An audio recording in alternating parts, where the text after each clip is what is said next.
Todos sabemos que hoy en día las películas que el gigante Disney estrena son en su mayoría malas y no son bien recibidas, pero hubo un tiempo donde la empresa sí se preocupaba por sacar productos del agrado del público. Y el ejemplo de una de esas tantas películas fue Herbie del 2005, que trata sobre un auto del mismo nombre que tiene vida y una personalidad propia. Ya sé lo que vamos a hacer.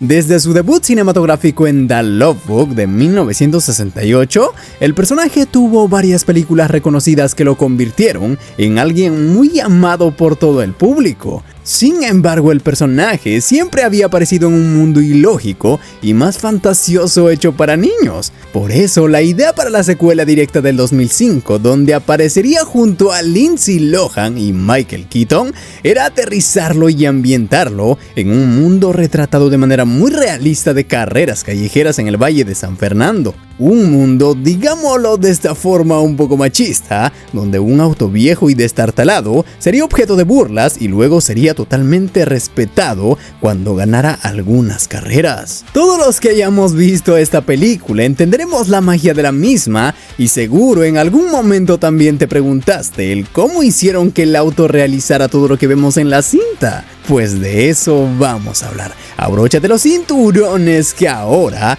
aceleramos. Herbie a tope. Cuando la directora Angela Robinson comenzó a preparar la cinta, sabía que podía confiar en los efectos digitales de última generación para poder lograr lo que quería. También podía confiar en el conocimiento del veterano supervisor de efectos visuales John Van Vliet, que había trabajado por primera vez para Disney en Tron de 1982, quien hizo hasta lo imposible para poder concretar todo lo que requería el guión. Al final, terminó supervisando más de 650 tomas, producidas por 7 proveedores diferentes, incluidos Sis Hollywood, NTT FX, Industrial Light and Magic, Make, Pixel Magics, Hammerhead y Lola VFX, y todo esto en más de 14 meses de tiempo de producción. Con la tecnología digital, Herbie podía hacer casi cualquier cosa, pero esta nueva libertad también significaba el riesgo de perder el espíritu del personaje al exagerar el factor de los efectos. Por eso, las reglas debían ser claras, y el primero era que nunca deberíamos ver el metal doblarse. La regla de oro era que Herbie tenía que seguir siendo un coche durante toda la película y no cruzar esa línea para convertirse en un ser que cambia de forma. Cualquier movimiento de su cuerpo tenía que ocurrir en un punto de pivote existente. Usaron los parachoques, los faros y las puertas y cualquier cosa que pudiera moverse mecánicamente. En la película, el auto loco es siempre increíble de ver y sobre todo bastante convincente, y esto se debe al compromiso y dedicación que todos pusieron para poder hacer que todo encajara en su lugar como un rompecabezas. Y el primer paso para lograr el proyecto fue la creación del personaje. La primera tarea de las instalaciones fue crear varios modelos CGI de Herbie. Tuvieron que construir varias versiones del modelo a medida que la apariencia de Herbie cambiaba durante el transcurso de la película. Estaba la versión del desguace, la versión NASCAR y la versión proxeneta. Cada una requería una serie de sombreados muy complejos, con arañazos, golpes, suciedad, etc., reproducidos cuidadosamente a partir de la versión real. Y después de esto, la tarea fue producir una serie de animaciones para visualizar lo que Herbie podía hacer. Una vez aprobadas por el director, se enviaron al supervisor de efectos especiales Matt Sweeney, un experto en la fabricación de vehículos especiales quien también había participado en The Fast and the Furious. Sweeney construyó más de 37 versiones diferentes de Herbie en su taller. Por ejemplo, estaba la versión caballito, que podía conducirse sobre sus ruedas traseras como una motocicleta normal. Para producir el efecto en cámara, el equipo de efectos especiales montó un contrapeso en la parte trasera del vehículo que permitía que la parte delantera se elevara en el aire. Este contrapeso se eliminó digitalmente más tarde. Y para el momento donde Herbie se inclina hacia un costado y camina sobre las dos ruedas laterales, también construyeron un sistema que tenía un brazo de hierro pegado debajo del auto, que al presionar un botón se expandía hacia el piso generando un tipo de palanca que levantaba el auto hacia un costado. Básicamente, si Herbie tenía que estar estático, utilizaban efectos físicos y lo filmaban en la cámara. Si se conducía solo, utilizaban una versión generada por computadora. La razón era que para que Herbie hiciera algo, había que meter tantos mecanismos en el coche que ya no había espacio para un motor motor o una transmisión. Estos en realidad no tenían, por lo que no se podían conducir. Por eso, cada vez que ves a Herbie actuando como un personaje mientras está en movimiento, es casi seguro que se trata de una ampliación generada por computadora. Esto se puede ver en algunas tomas detrás de cámaras, donde hay mecanismos que permiten abrir la puerta de manera controlada. Es increíble. Los Herbies reales, que tenían accesorios para hacer efectos prácticos, contaban con mecanismos complejos dentro del auto que eran manejados a distancia por radio control, lo que hacía que, como dijimos, ya no quedara espacio.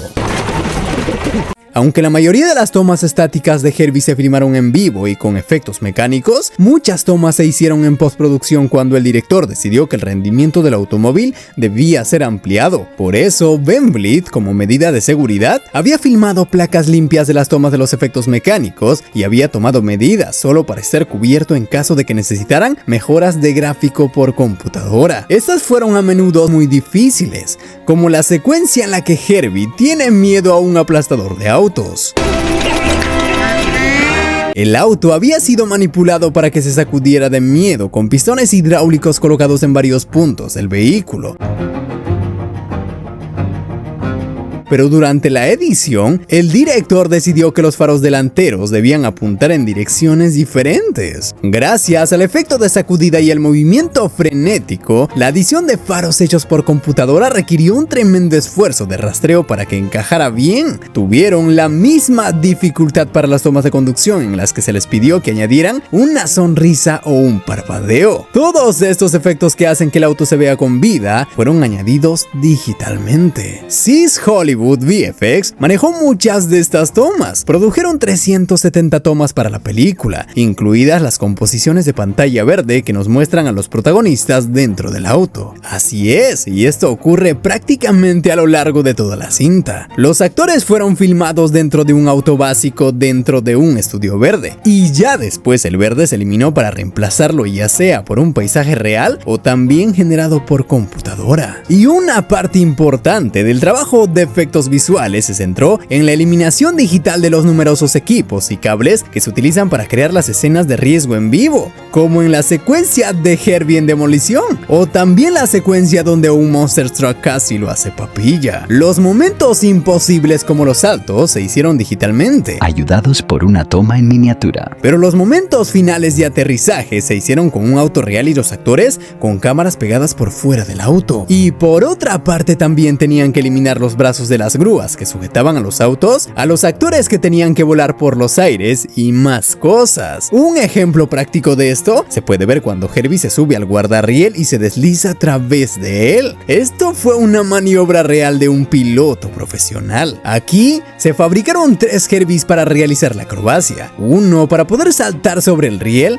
y 2 para andar sobre este. El auto en realidad tenía un contrapeso al otro lado del riel que lo mantenía equilibrado y a la vez lo impulsaba para que se mantuviera a la misma velocidad. Luego de eso, en postproducción, el equipo eliminó parte del contrapeso visible en cámara y quedó de maravilla.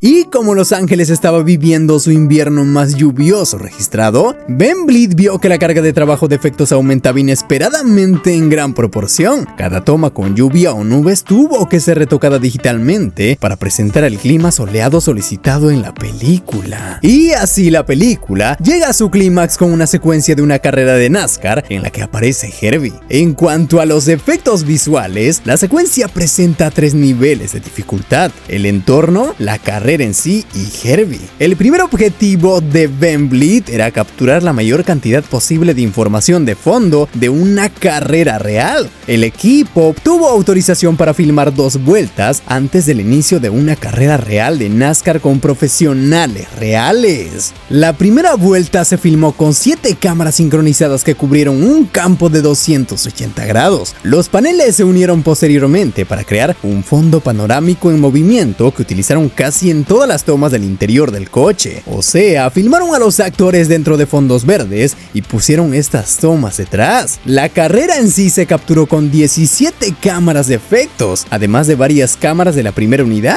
Querían cubrir todos los ángulos para poder construir una pista virtual completa y al final usaron todos los ángulos posibles. Y luego de esto se filmó una segunda vuelta solo con Herbie. Estas placas se utilizaron más tarde como una valiosa referencia de iluminación para la versión CGI del coche. Y también sirvieron como placas de fondo en las que se añadieron coches de carrera CGI alrededor del Herbie real. En la secuencia de carrera tenían todas las configuraciones posibles. Habían tomas en las que Herbie era real, pero rodeado de coches CGI, y en otras tomas tenían un Herbie CGI insertado entre otros coches reales. Y también tenían tomas que eran completamente CGI, coches, pista, público, entorno, etc. También crearon con CGI la toma en la que Herbie conduce encima de otro coche. Ambos coches eran sintéticos. En TTFX realizó 60 tomas para la película. Para poder complementar el metraje capturado en las carreras de NASCAR, la segunda unidad había filmado placas adicionales que mostraban a Herbie y a 15 autos de carrera alquilados en una pista vacía.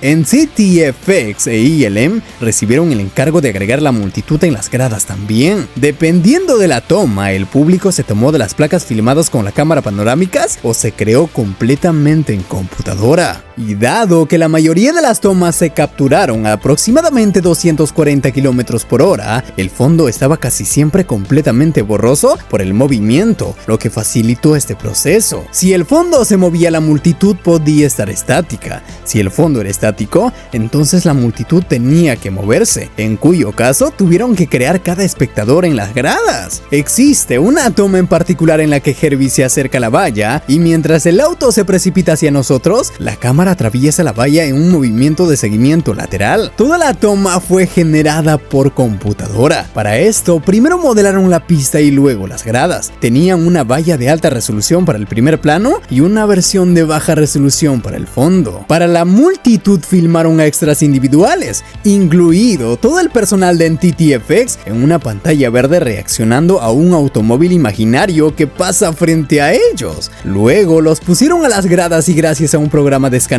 crearon más versiones CGI de las personas para poblar todas las gradas. Claramente estas personas son CGI, pero eso nadie lo nota, ¿verdad? Ajá, hasta los personajes principales fueron filmados delante de fondos verdes para luego aislarlos y ponerlos al frente de la pista de carrera con autos reales pasando. Y un Herbie alegre dando vueltas como loquito. Toma que terminó viéndose un poco chafa por la carga de trabajo, pero al final cumplió su función y sigue siendo valorada por el público de hoy en día. Para Ben Blitt, la parte más complicada de todo el proyecto fue mantener la credibilidad. El guión quería que hicieran algunas cosas bastante tontas con el coche, pero Herbie tenía que ser creíble como coche y como personaje. Y la verdad, según yo, sí lo consiguieron. La fotografía principal comenzó el 2 de agosto del 2004 en Los Ángeles y finalizó más tarde ese mismo noviembre. Los actores se divirtieron bastante realizando la cinta, y la verdad, ¿quién no? Y curiosamente, antes del estreno, Disney decidió que Lindsay Lohan tenía demasiado pecho para la imagen que querían para la película y utilizó técnicas digitales para reducir el tamaño de su busto. ¡Qué malos! Así es, y para el día del preestreno de esta película, el domingo 19 de junio del 2005, Disney ofreció entradas gratis a cualquier persona que se llamaba Herbert o cualquier derivación del mismo Herb, Herbie o lo que fuera. Y con todos los retos de postproducción que vimos, la película al final se estrenó en los cines el 22 de junio del 2005 y con su presupuesto de 50 millones,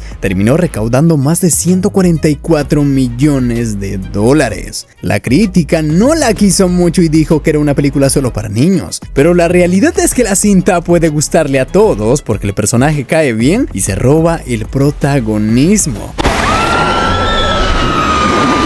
Y así, amigos, espero que les haya gustado. No olviden comportarse bien y espero contar con su likecito. Me parece lógico. Agradezco mucho a los admirables cracks miembros del canal por todo el apoyo. Gracias a ustedes el canal sigue vivo. Sería de gran ayuda para mí que nuestra comunidad de miembros crezca más. Por eso, de todo corazón les invito a darle clic en el botoncito de unirse, que no se van a arrepentir, ya que tendremos videitos exclusivos, stickers y más sorpresitas por ahí. Así que cuídense mucho, tomen siempre buenas decisiones, aliméntense bien y no lo olvides. Suscríbete. I'll be back.